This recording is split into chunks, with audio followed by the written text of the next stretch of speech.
Authors Over 50, Writing in Life's Sweetest Third.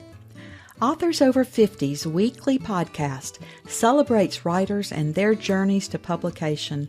Writing after 50 is a whole story on its own, so let's skip to life's sweetest third and talk with authors about their journey from pen to publish. Welcome. I'm Julia Daly, your host, and I invite you to listen to interviews with writers who've achieved their goal of publishing a book just later in life. We've seen award lists for under 30 or under 40, but I've yet to see lists for those who've achieved a significant milestone of their own, launching a new career and publishing their first book after the age of 50. We will hear about these authors' inspirations, struggles, strategies, and the smell of that first book. These writers' journeys inspire me because I'm one of them.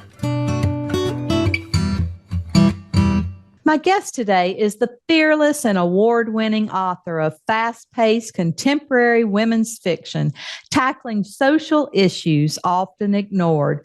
With her books, readers get binge-able stories and relatable characters that keep readers glued to the very end.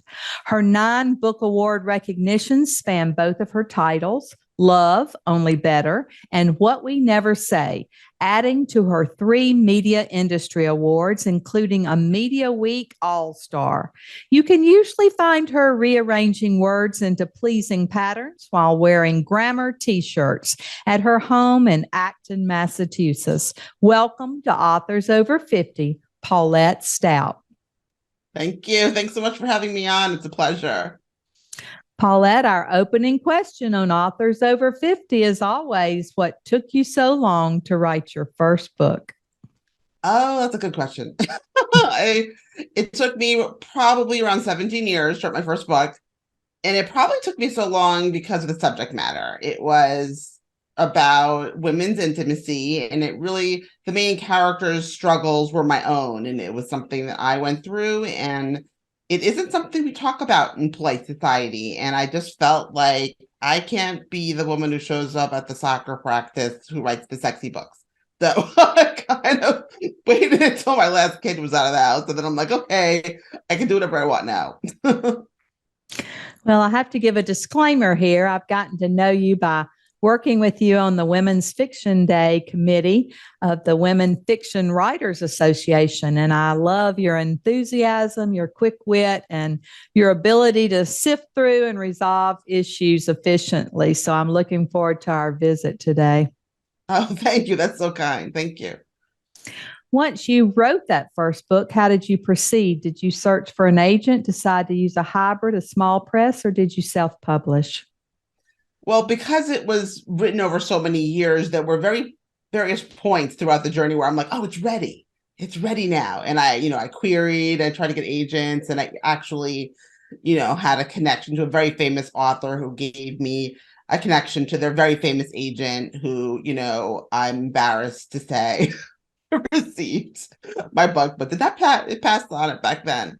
So in 2020 was really when I buckled down. I'm like, okay, I'm going to do this book thing.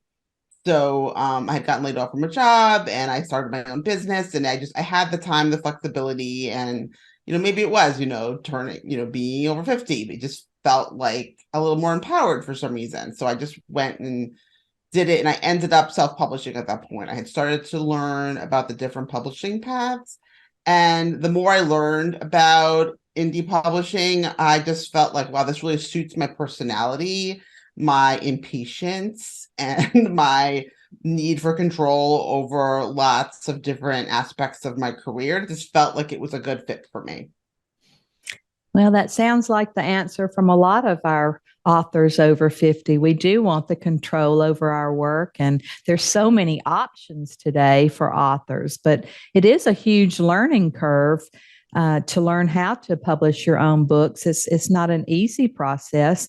Did you teach yourself? Did you do a lot of YouTube videos? How did you learn the process?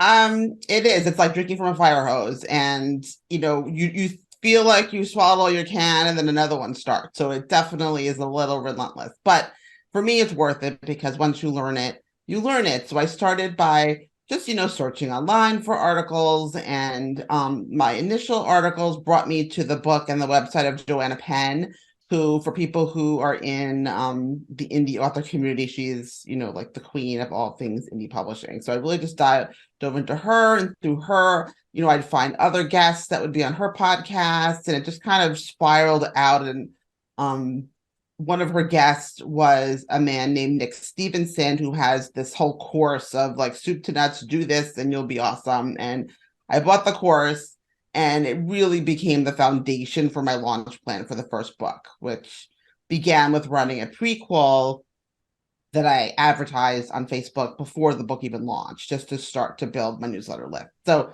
it's the strategies, it was the strategies that I still use. It's these foundational, self-publishing strategies that were really helpful for me. Did writing that first book change your process of writing, or just maybe honed the publishing end of it? A little of both, because, as the more I learned about indie publishing, you learn about tools, and I found the software Scrivener, which a lot of authors use to write, and it's designed, for writing specifically, and it's got really great tools for novel writing. It has digital index cards, it has, you can drag and drop chapters around, you can set goals, and it just helped me become a little more professional about how I approach the process. So while the first book took me, I don't know, 17, 18 years to write, the second one from first word to publishing was 14 months. So it really accelerated the process. The book that's in progress now, I know we'll talk about it later, but that one probably will be, closer to a year and a half, a little longer, and we can talk about why later.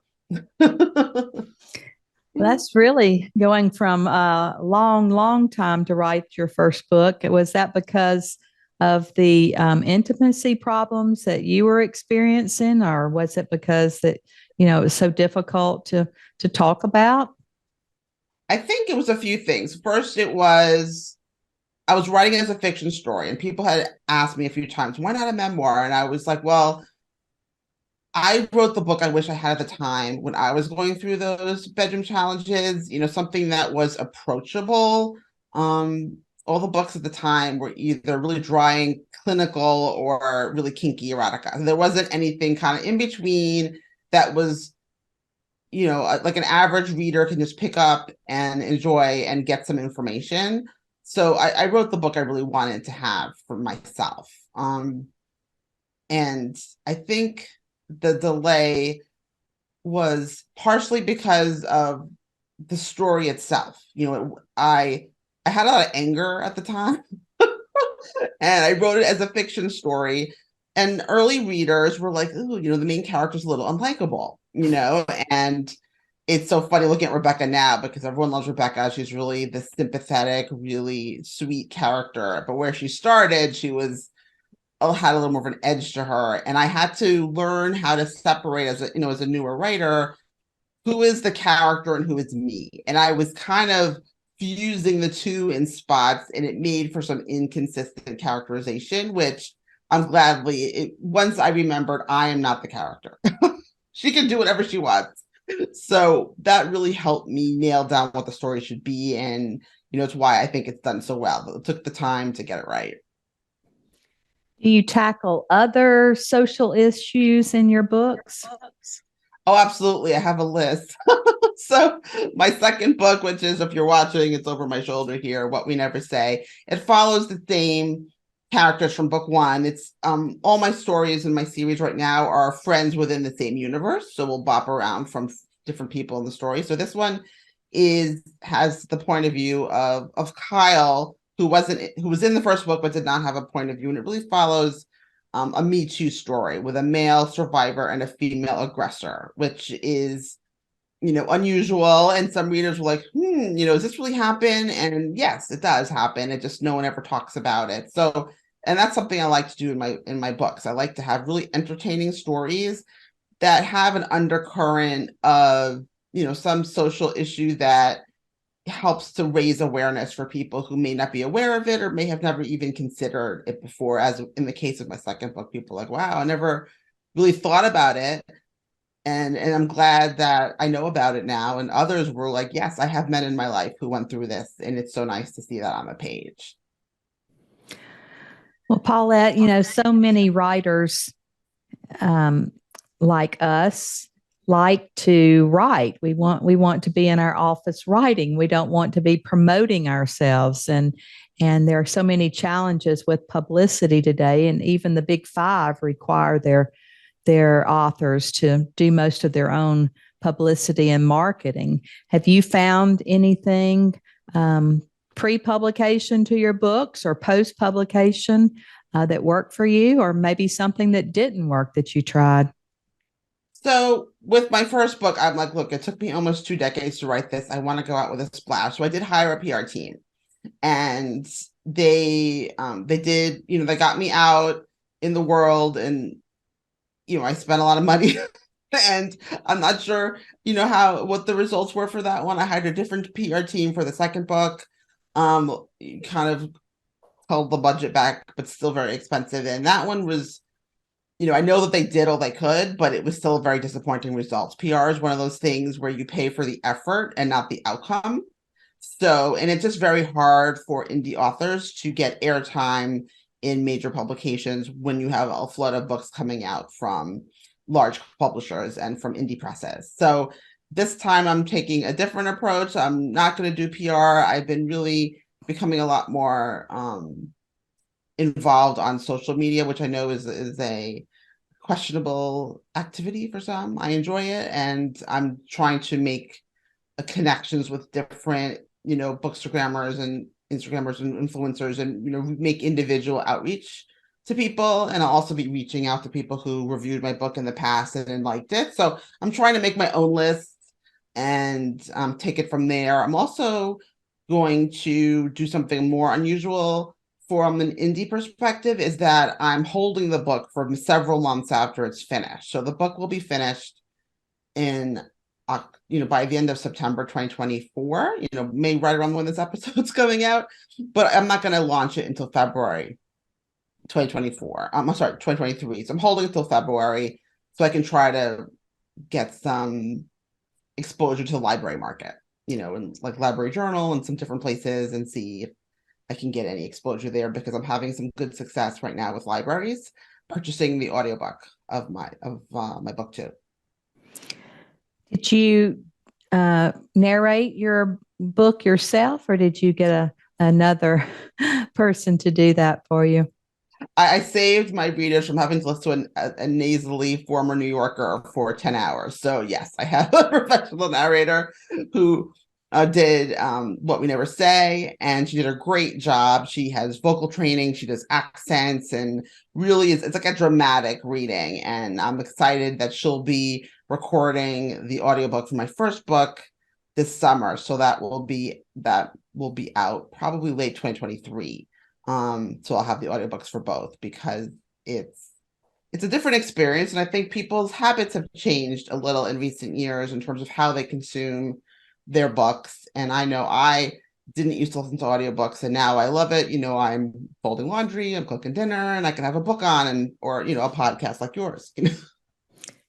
That's happened to me. I never thought I would be an audiobook person, but now that's all I do to read. And when I'm on long trips, I can listen to one book on the way to my destination and one book on the way back. And I ride my bike and I listen to audiobooks. So I love it now. And it's a real time saver. And I love hearing the voices. When I was choosing a narrator for my books, if you put in the word Southern accent, you get some gosh awful accents come back to you. So I had to find someone with a very light Southern accent. Yeah, it's really interesting. It was interesting for the second book because I have three characters and they're very different in age. I have basically like a 29-year-old woman, I have like a 30-year-old man, and then I have like a 50-year-old woman. So I needed someone to be able to have that kind of a vocal range and get the villain right, because there is a villain in the second book, and I wanted that vocal performance to be powerful because she's like an Anna Wintour head of a big fashion magazine type character, and she really needed a good reading. So she did that. So I'm going to have the same person read, since it's the same two characters in my first book. So I'm going to have her do that one. I'd heard originally, you don't want to go into audio unless, you've achieved a certain amount of sales of your books. And I kind of just took a different approach, because I feel like people these days read what they read. And if you don't have an audiobook, they won't read your book. So I really want to have as much a variety so I can reach the widest cross-section of readers. And, the libraries I know like to have audiobooks as well these days. So it feels like an investment in the future. Once it's done, it's done. So I'm excited to get my second book done. And I already have a narrator for the third book, who is a African-American main character, black main character. So I wanted to make sure I had a black vocal artist. So she will be reading the third book, and she's amazing. I'm really excited to work with her. Great. I look forward to hearing all of those voices from you. And I believe the same way. I think that people are going to either read on their Kindle, or they're going to read, they want the hard copy to stay in their library, or they like the paperbacks to stick in their purse to go to the beach, or some of us only are listening to audio. So I just launched all of mine at the same time. I didn't stagger them out trying to force people to buy that hard cover, at the beginning, like some of the big publishers do. Yeah, this will be my first time launching all the formats at the same time. So I always have print and ebook always at launch. The audiobook came about 4 months later for my second book. So this will be the first time launching all three at the same time. So it'll be interesting to see how that goes, but I'm excited for it. I just have to be patient, which is I'm not good at that. No, it's not our strong suit. No, it's not. And I admire people who, are taking a, traditional path. That's the path for them. They have a whole lot more patience than I could ever muster. Well, why don't you tell us a little bit about the passages you've brought to share today, and then read from your book so we can hear your tone and voice. Sure. So I decided to start with the beginning of my first book, which is called Love Only Better. I'll hold it up here for people on video, and not like the first cover. And there are 3 covers for this. So if you look for it, you see 3 covers. Yes, it's the right book. So Rebecca is 28 years old when the book starts. She lives in Manhattan, and she has been having intimacy challenges. She hasn't been able to, like, quote unquote, finish in the bedroom, and she kind of doesn't know what's wrong with her. And the book is really about, her journey to try to discover her own body and gain confidence. And then that confidence really bubbles into other areas of her life. And speaking from personal experience, that definitely was true. Me too. So this is just the opening of book 1. It wasn't as if the words were unexpected. How Rebecca said them to herself 1,000 times over. Only this was different. Hearing someone else say them, someone she loved, someone who shared her life and her bed for 3 years, somehow made them true. And to have Ethan say them, for him to let them free that way. Now they were alive to reverberate through the universe and rebound on her in unforgiving ways, and he'd no longer be around to save her. Bridget, Ice Queen. Who calls someone they love an Ice Queen? Rebecca wondered. That's the ticket. Ethan didn't love her. Had he ever? Or was she just a bad lay, a notch in his belt? Not even a trophy. A 3rd place yellow ribbon no one wanted, abandoned in the bottom of a drawer. A wisp of spiderweb dangling from her headboard above her head fluttered in time with her cleansing breaths. Dust-covered, abandoned. Even the stupid spider hadn't hugged around. She flipped up her covers to snatch a tissue from across the room, wiping her eyes and her nose before tossing it into the wastepaper basket under her old desk. The desk in name only. Even back in high school, she did her homework on her bed. The desk chair, like now, was a glorified staging area for clothes somewhere between dirty and clean. Did she still have it? She yanked the center drawer open, pawing the time capsule within. Old lipsticks, diaries, hair elastics, and wild-sized card reproduction of her university diploma, tarot cards, and no, there it was, her 3rd place ribbon. She went in at summer camp for archery. She'd never held a bow before or then or since, but it was evidence that she was once good at something to warrant recognition. The silky cord sling between her fingers until hitting the tassel knot. So fitting. Third place. Rebecca was third place in her own life, too. She was certainly last place to Ethan. He was probably off finding himself a blue ribbon sex machine worthy of his majesty, even at this hour. New York City never sleeps, after all. Growing up in the belly of Manhattan, the buzz of life at all hours is natural as air. The humming, street lights, the shadows, everything held a pulse, teeming. Everything except for her. She was the one spot of lifelessness in the whole city. She dropped the ribbon in the drawer and slammed it shut, and then quickly froze. Alert, she listened for sounds of stirring. Barbara, her roommate and best friend, was fast asleep in the next room, a lawyer with a big court and day. Rebecca released her breath and strode back to bed, flopping on it on a navy down comforter and making herself a burrito with its folded edges. It was as close as she would get to an embrace for who knows how long.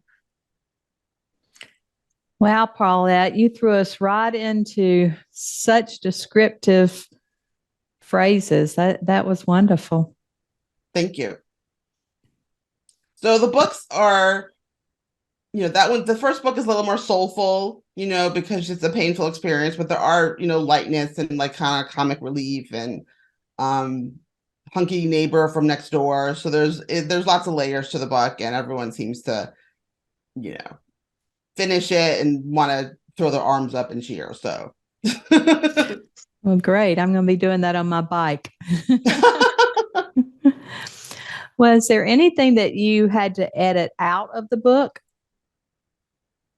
There wasn't anything I had to edit. It was all about like the phrasing and me just serving the story, because there were things that like happened in real life, that I was like, do I want that or not? But I was really transparent in it. And some reviewers online who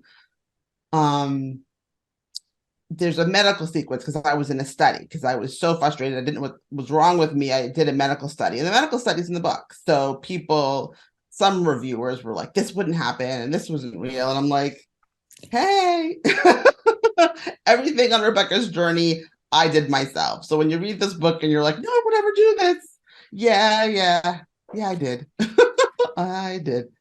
Yeah, that's so funny. That happened to me when I would have certain things in the book and people would say, well, I didn't quite believe, and I'm like, that's from real life, so maybe the truth is stranger than fiction. I don't know. It is. And it was a learning curve for me, going back to what you asked before about the publishing process, because when I first was writing this book, I wasn't quite sure what genre it was. And my editor was, lean into the romance. So I did. I leaned into the romance, and I made first. I don't know if I've ever showed you this, Julia. The cover for the first cover for the book really positioned the book as a rom-com. So that's what went out to reviewers. And then when reviewers started getting it, it's like, this isn't a rom-com. I pivoted really quickly and made a second cover that was a little cheeky. I wanted everyone to know, yes, there's some naughty bits in this book, so be aware, but Amazon didn't like that, and Facebook banned it for a while, and it kind of didn't serve the story. It almost looked a little like nonfiction.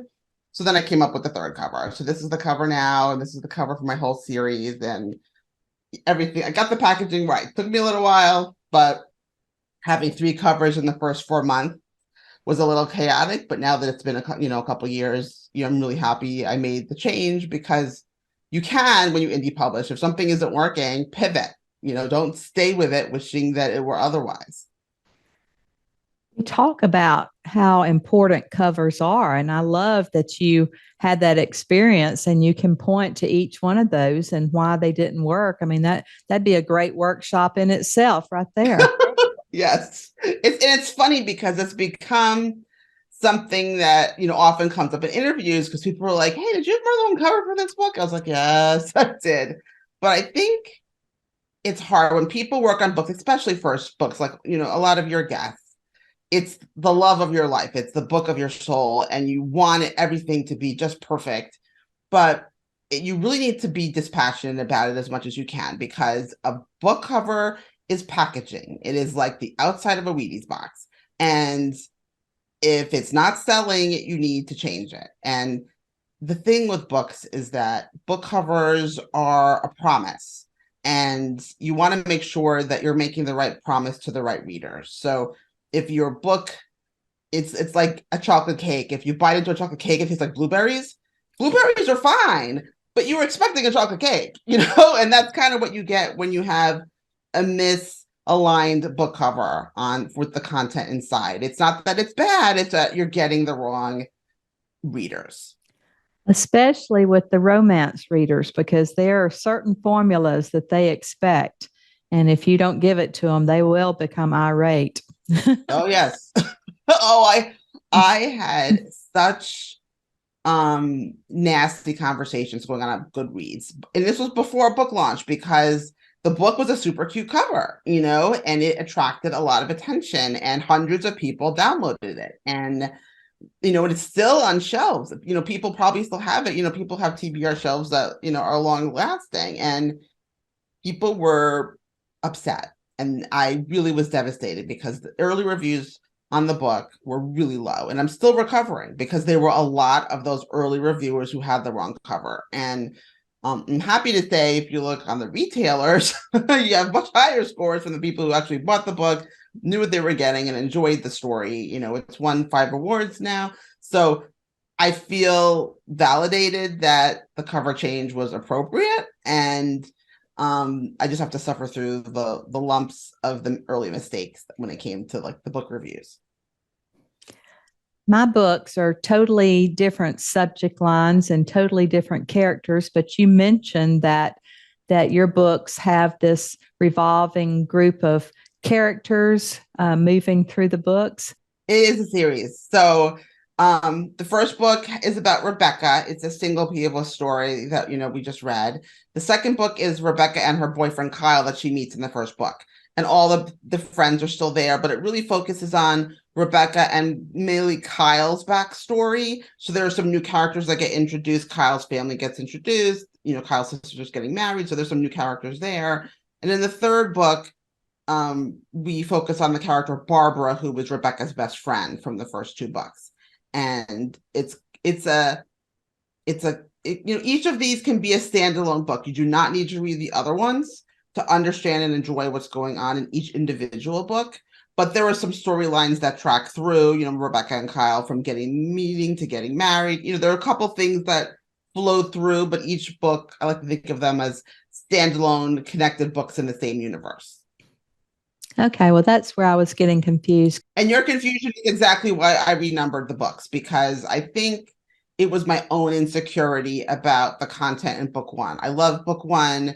It's kind of sexy, and I was afraid people wouldn't like or appreciate it. So I basically tried to make it kind of this little book off on the side, and let's just go forward from what we never say, Kyle and Rebecca, and move forward. But people were confused, and people enjoyed the first book. So I felt guilty for, not focusing enough on the first book. So now I'm renumbering them. I'm getting all the covers redone. I'm actually getting the audiobook intro and outro for the second book redone. So it says book 2 instead of book 1. So I'm fully investing in the series in its entirety. And I think that'll minimize some confusion for readers. Will this be the end of the series? Do you have other books in you? I know so many gurus tell us that until you have 7 books, you don't start really earning as much as you can, but they love series.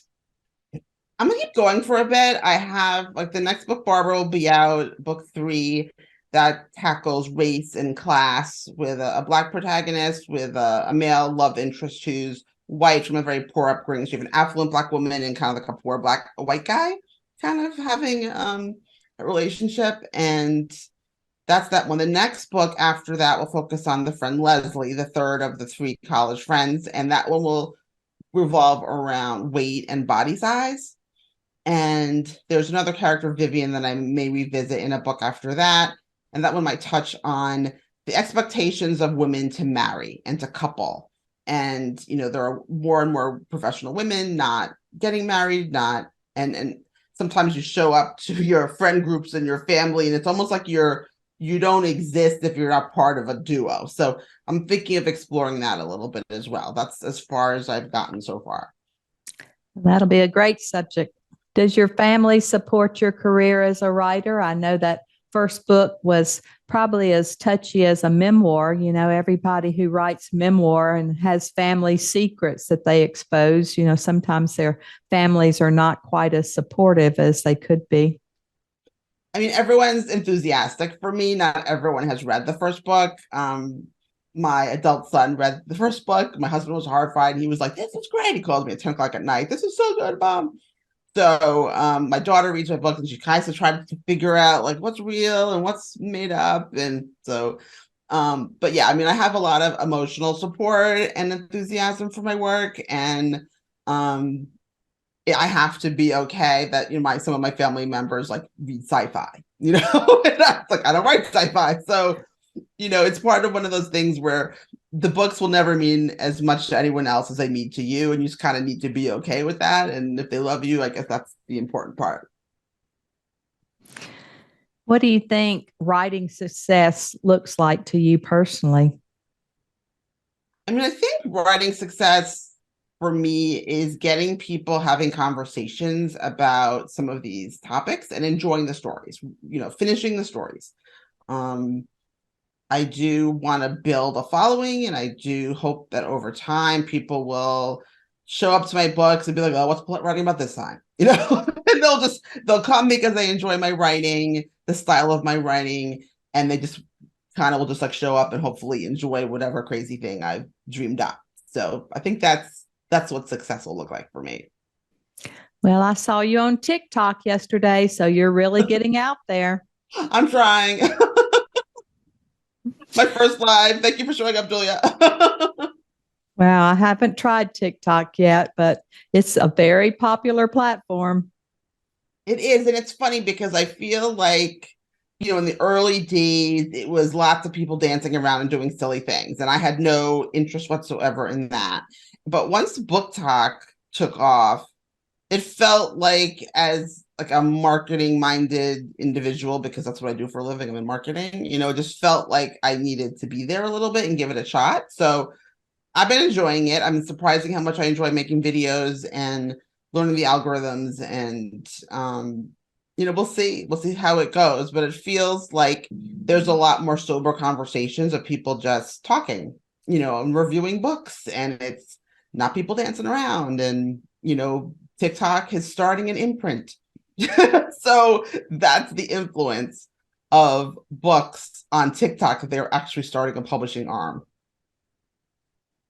That's pretty impressive. Yeah. A little crazy. Well, Paulette, as always, our last interview question is, our writers over 50 are a unique set. Do you have any advice for writers 50 and above? I absolutely do. I think that a lot of authors put pressure on themselves to get the first draft like super perfect, not realizing that the first draft is only the beginning. You know, the beauty comes in the editing process. So I would encourage authors just to keep writing. You know, don't rework that first chapter 1,000 times over trying to get that first chapter, first paragraph perfect. Just write the book, keep moving forward. I try as much as possible not to look back on the chapters I've written until I've gone and I've written the entire draft. And then, you know, go back over it and layer in. So it's going to take a lot of passes for you to get it right. I layer in, you know, settings and seasons and emotions and smells and stuff. Like, I do those in separate passes. You don't need to do it all at once. So don't put so much pressure on yourself, I guess, is the basic advice.